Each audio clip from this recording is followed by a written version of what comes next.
All right, I'm Jake. I've been doing video and audio and lighting since I was super young. I've worked at a professional video company for a couple years, doing like commercials. I've worked with Olympians. I've done stuff for big corporations, doing commercials and nonprofit videos. Since then, I started working at a church, and then that kind of ended, and I started working here with Steve, doing installs and live events, and I love it. Steve's a great boss, and he's a great teacher, and knows a lot. I'll be going over kind of like the basics of video, like how to expose your camera, how to white balance, how to set it up, as well as how to be a good camera op or a switcher or any of that stuff. So we'll start off with exposure. So exposure is how bright the image looks. And a way to control that, there's something called the exposure triangle. That consists of the aperture, ISO, and the shutter speed. Aperture is inside the lens. It's how much light it's letting through the lens. So there's a little mechanical aperture that shrinks and gets bigger. It's controlled. If you see at the bottom of the screen, there's the f4.0. That is the aperture. So that controls how much light is going through the lens, which means if it's a smaller number, it's going to be a brighter image. If it's a larger number, it's going to be darker. The smaller the image, or the smaller the number, it also affects something called depth of field. Depth of field is how much can be in focus. So let me see if I can give you an example here. That's pretty easy to see. We'll zoom in on the podium, and I will go to adjust the FStop, which is also called the aperture. And you see, as I get up to f22, it gets a whole lot darker.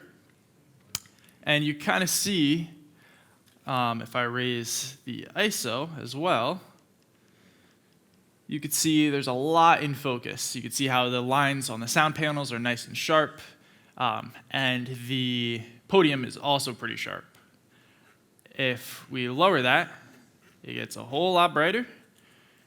And if I adjust that with the ISO, you'll see as the panels are in focus, the podium is out. And when I put the podium in, the background is nice and blurry and creates nice depth of field. I typically, when filming most items, I will keep that as low as possible. Most lenses go down to f4. Sometimes you'll have some nicer lenses that go down to f2.8. And I try to keep that as low as possible because a lot of times worship environments or sermons or events are normally darker. So the more light you could let in without adjusting your ISO and your shutter speed is normally a pretty good thing. There are times where I will bump that so that more stuff is in focus by going up to like an f8. But like I said, I normally try to keep that as low as possible because that also gives a lot of separation between the foreground and the background. Is that all making sense? Awesome. Next part of the exposure triangle is your ISO, which you saw me messing with some. That is your digital amplification of the light. So that's how sensitive your sensor is. The lower the number, the darker it is. The higher the number, the brighter the image is going to be. It's kind of the opposite of f-stop. As you bring the ISO up, you're going to introduce something called digital noise. That is how grainy the image is. You'll see as I adjust it, you might have noticed it before when I was doing the f-stop. As I go up and go something ridiculously high, the image starts, if you zoom in on, or if you look in at the podium, you'll see it starts to change color a little bit. There's some grain introduced into it. It looks a little cheaper and a little more not as sharp. Fortunately, it's hard to see because it's all bright background, but as you're up higher, it introduces a lot more noise, and that can be distracting. Normally, I try to keep this around the camera's native ISO, which, depending on the camera, you'll have to look up and see what that is. Most cameras will have one. If they don't, you want to be as low as possible. ISO 100 is ideal. This camera has native ISO at 800. And when you stay at that, it's going to be as clean as the image can possibly be. So you won't have as much grain or digital noise, and it'll look a lot sharper. It won't be as grainy. I know you've probably taken a picture with your phone at night or in a dark room, and it looks super digital and not as nice as when you take it in a bright room. The ISO is what's affecting that. So that's everything on ISO. The shutter speed or shutter angle is that 1/60th. This is how long the frame is being exposed for. So typically, your frame rate, you want your shutter speed to be double that. This gives the most natural motion blur. Back in the film days, when they were shooting video on film, they would have a disc rotating around in front of the film to expose for a certain amount of time. And that is what the shutter speed is. We're trying to mimic when film was shot with a disc that was half open and half closed. That'll give us the most natural motion blur, so when someone moves, they're not super sharp, because then it'll feel hyper-realistic and it'll be kind of jarring to watch. Or if you have too low of a shutter speed at like a quarter of a second, then there'll be all motion blur and everything will start merging together, and it'll be also very jarring to watch. So your frame rate, if you multiply your frame rate by 2, say you're doing 30 FPS, you'll want your shutter speed to be at 60. If you're doing at 24, you want it to be at 48 or 50. All these rules can change. If you want a little more light and there's not much movement going on stage or in the room, you can bring that down and cheat that down towards like a 40th of a second when you're shooting at 30 FPS, and that might give you a better result. But typically, I try to keep that at double the frame rate. That covers the exposure triangle, and that is your main 3 ways to adjust your brightness. You also have something called an ND filter. Not every camera has this. Sometimes you'll have little filters that screw on the front of your lenses, and they're basically like sunglasses for your camera. Sometimes when you're trying to adjust all 3 of these elements, you can't properly expose. So if you're outside and it's super bright, you'll want to keep your ISO at 800. That's letting a lot of light in. You want to keep your shutter speed at a 60th of a second. That's letting a lot of light in as well. And then you want to keep your f-stop super low at like a 2.8, and that is giving you a nice motion, a nice depth of field, and you're getting a nice motion blur, and you're getting a clean image, but it's super bright and it's overexposed. So you'll use an ND filter, which basically just puts sunglasses in front of the lens, and that cuts the exposure down so that you can properly expose while keeping your stylistic choice of your f-stop, your ISO, and your shutter speed. So a little bit more about the frame rate. This is how many pictures your video is taking per second. So at 24 FPS, which is abbreviated for frames per second, you're taking 24 images per second. This is very cinematic. 24 FPS is a very cinematic look. I'll typically do that for worship if I have the option to, or more artistic events, more testimonial videos. I'll do 24 FPS when possible, because it gives a little bit more of a stuttery look. It doesn't look perfect. It looks more rough and pure, and that is a stylistic choice, and it's a very cinematic standard. Most movies you watch are at 24 FPS. You also have an option for 30 FPS, which is kind of like a basic, broad North America standard where it's a little easier to work with than 24.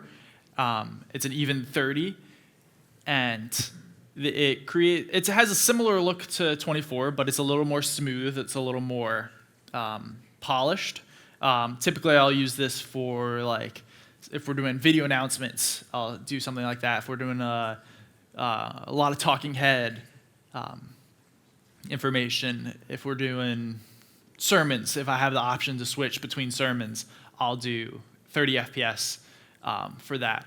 There's also 60 FPS, which is a lot of like animations you'll see in 60 FPS, some video games you'll see in 60 FPS. It's not used as much in video because it needs a lot of light. You can also slow it down to 30 FPS, so you can use it for slow-mo.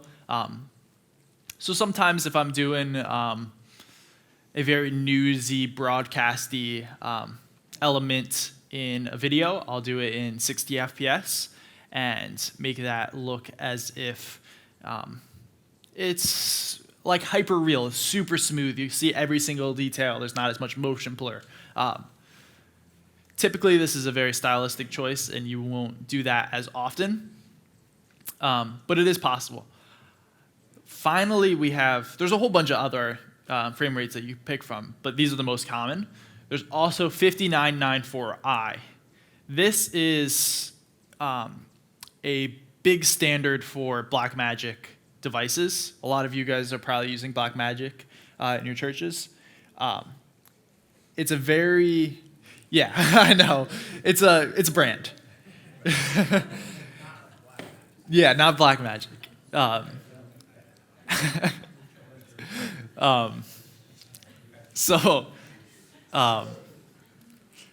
5994 is a standard for that brand, Blackmagic, where a lot of stuff does not work together if the frame rates don't match up, and a lot of Blackmagic devices are mandatory at 5994i. It kind of has a similar look to 30 FPS. It's just a little bit of a different wrapper where how it is sent down lines and how it's worked with. But it looks similar to 30 FPS. You'll get a little bit more of screen tearing where different parts of the frame move at different speeds. If you're moving your camera really fast and whipping it back and forth. You'll see right now I'm at 5994i in the top right hand of the screen because this projector works at 5994i and not at 30. So that is a very common frame rate where you'll have to do that in order to make your system work. That is most of the information on frame rates. That you'll kind of choose that based on what you're doing. A lot of times it'll be preset for you if you're just coming in and camera opping. But paying attention to what that is will help you choose your frame rate and how you create looks with your camera. Does that all make sense? Any? Is 59.94i, is that a different scale, or is that still within like frames per second? So typical, so like a 24p or 30p is something called progressive. So that scans the image from top to bottom, and it creates a whole bunch of images going from top to bottom instead of just doing the whole sensor at once. I is called interlaced, so it'll do one line and then another line at the bottom, and then another line and then another line, and it doesn't do it in a linear fashion. It scans at different parts at different times, and that creates a easier format for the camera to work with, as well as with switchers to work with. So that is common in live environments. Does that make sense? Yes. Awesome. All right. Let's move on to some composition rules. Very commonly, composition is changing all the time. So your subject is moving around, and you're going to have to be following them or creating, changing how the image looks based on how your subject is. I'll use something called the rule of thirds a lot, where if you imagine a grid on the screen, there is a line at a third down, a line at 2/3 down, a line a third from the right, and a line from a third from the left. That kind of creates a grid with a box in the middle, and a line up top, and a line up bottom, a line left, a line right. And I use that as a guide to compose the shots. So I'll put a person's eyes right on the 1/3 line. And so say, hey Gabe, do you want to go stand up there? Awesome.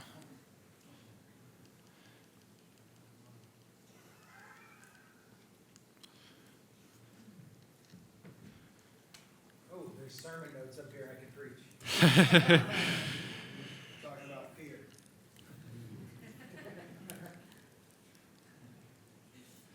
So I'll typically frame something like this for a worship look. I'll keep their eyes right about at the 1/3 line.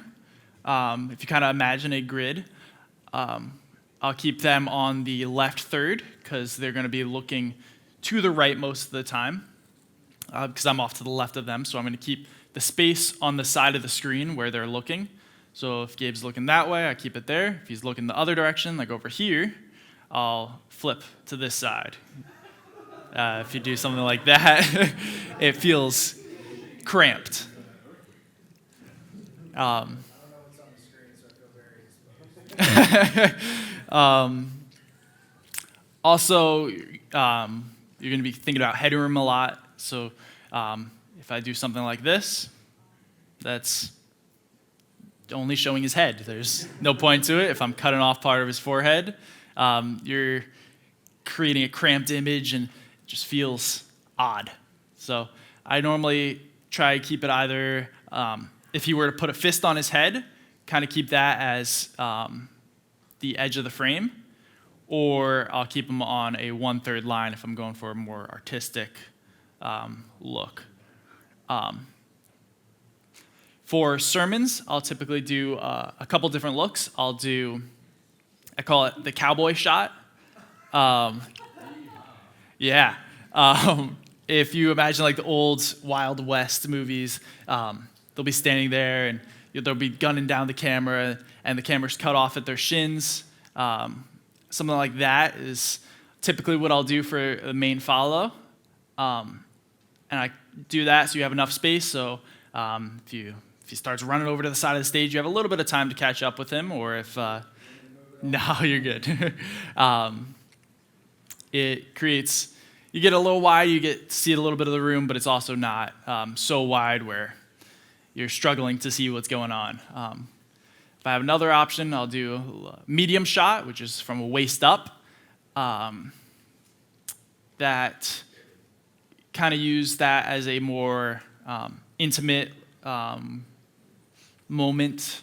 It'll be a little tighter, it'll be a little more closer, and cutting between if you have two cameras, you can cut between a medium shot and a cowboy shot to create a nice flow and dynamic of between the more broad moments and also in the more emotional, intimate moments.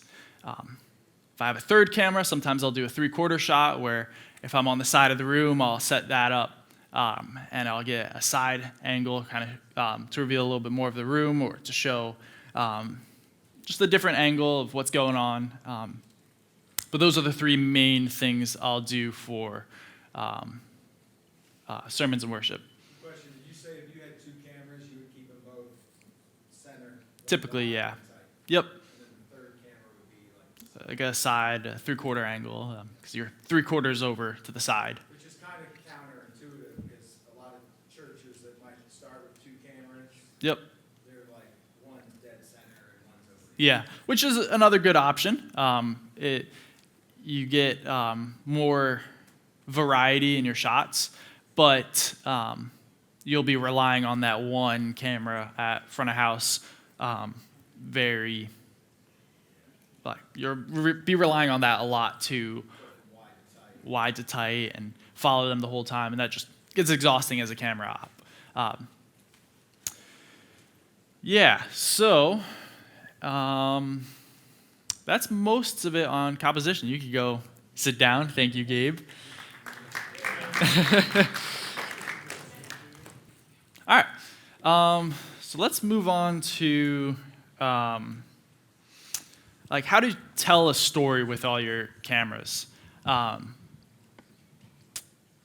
Being a camera op or on the video team doing switching cameras, you get a privilege of being able to control a bit of the story that's being told during worship and during the sermon. You have the ability to show certain things that and point out certain things that might not be as obvious to just someone watching in the room. You'll get to give close-up shots on communion or on a guitar that's doing a nice guitar solo. And stuff like that gives you the ability to tell a story that's not always being told without the camera. So typically when I'm switching or when I'm directing or being camera op, I'll be paying attention to what's going on in the room and paying attention to who's doing what and what is going to be happening. So I'll be looking for guitar solos. I'll be looking for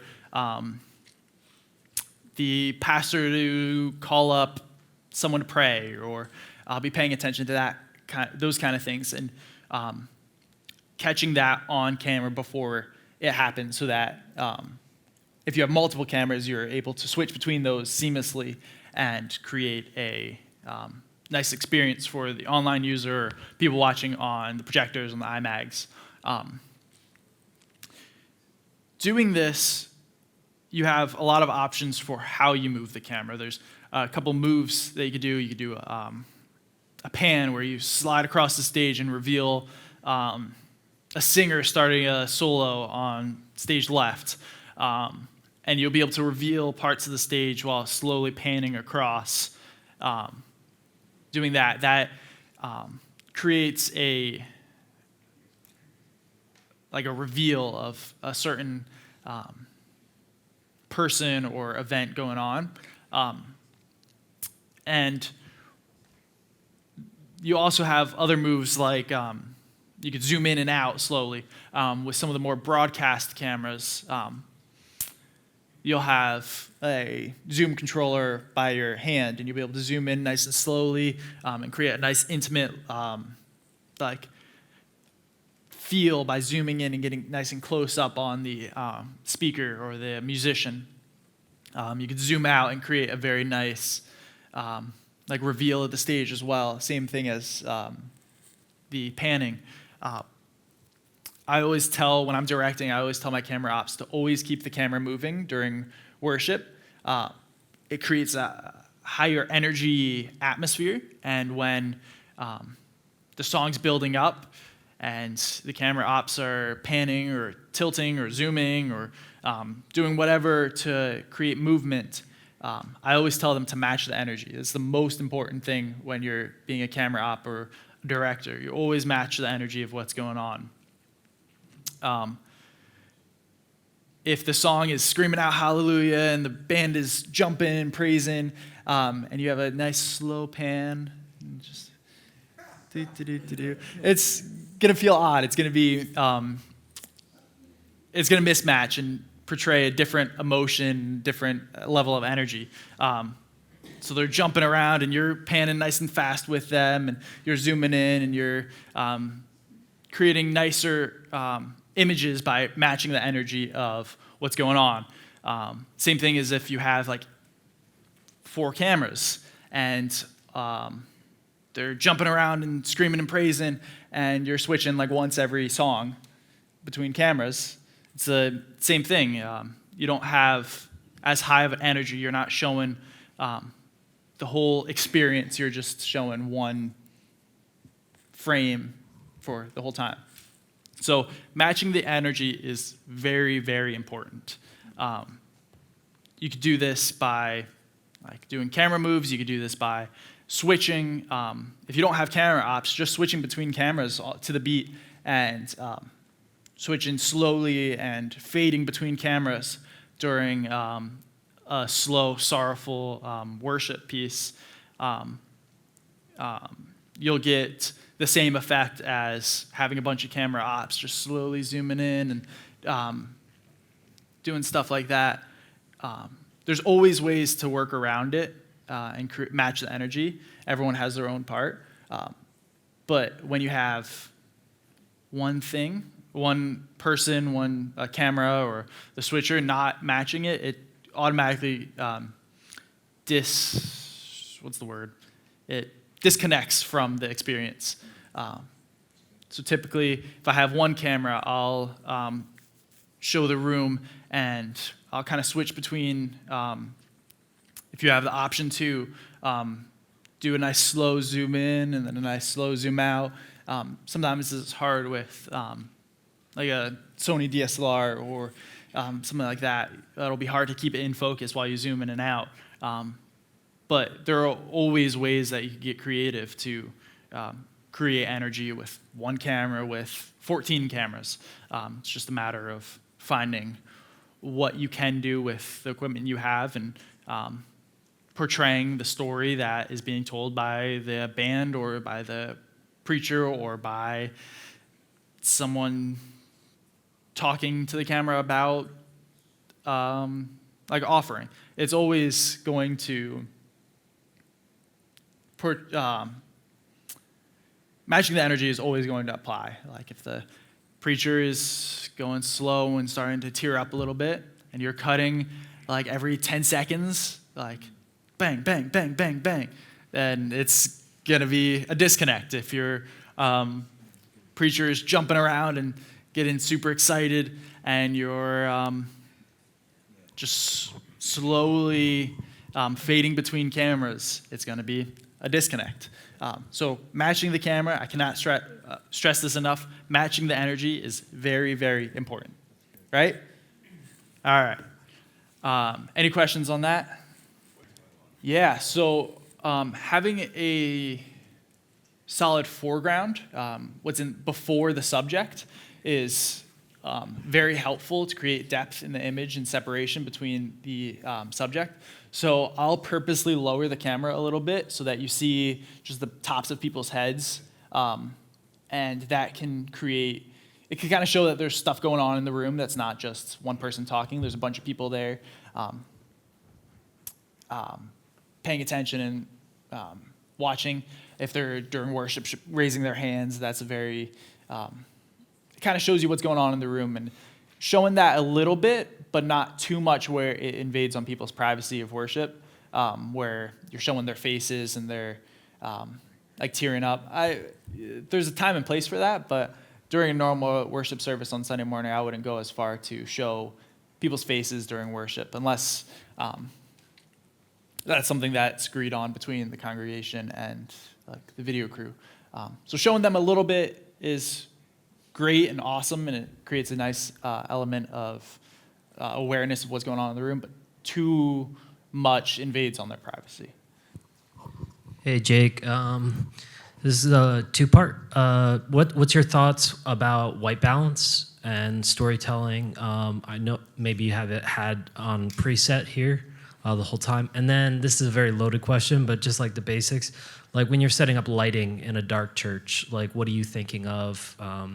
What's kind of the essential for you in that part? So Sure. So white balance, I typically look at what the lights are. Sometimes they'll say what. With these lights, I've worked with these before, so I know they're about 4,000 Kelvin. So there's a scale. It's called the Kelvin scale. It goes from like 0 Kelvin to 6,000 Kelvin. And you're going to be balancing that number to create a image that looks like it's white. It's not super blue. It's not super orange. So the lower the number, you can see here, if I go and adjust in the bottom left, and if I bring that down, everything's going to start getting super, super blue. Yeah. So that is obviously not the most attractive image. Nothing against Gabe. And as you see, if I go up to super high, yeah, it starts getting very orange. And that does not look like what's going on in the room. So finding balance, typically daylight is around 5,600 Kelvin. That's outdoors. And a lot of these more yellow stage lights come in 4,000 or 3,200 Kelvin.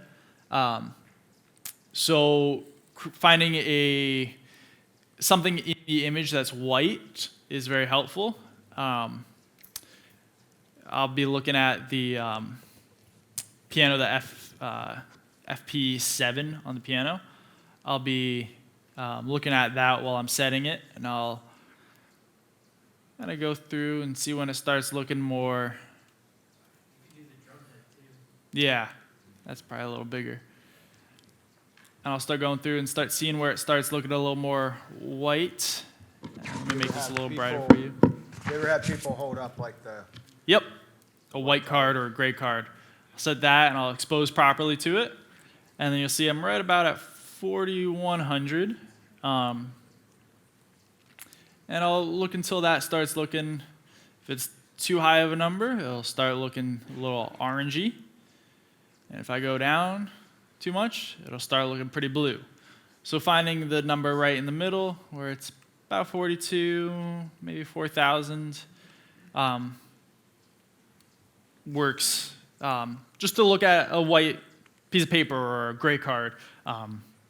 They sell very expensive cardboard cutouts that have like calibrated colors, and looking at one of those can help you set up proper, like very exact white balance. But for a typical Sunday service, just holding up a white piece of paper or something like that and looking at it until it looks like it's actually white, that is what is the most helpful. one more question here. All right. Is there a good rule of thumb when lighting your stage of how to set your lights? Because, again, in my experience, it's usually set it and forget it for most churches, because you don't have individuals that are brave enough to climb a 30-foot ladder to move them every time that you want them to move them. And I do not stay still when I'm teaching. So Sure. we find lots of dark spots in there. So what's a good rule of thumb when making sure that those dark spots no longer exist? So when setting up the lights, say you have 4 lights on either side of the stage, if you have the option to set them up and move your truss 45 degrees up from where you're standing, and then 45 degrees out is typically where you want them to be.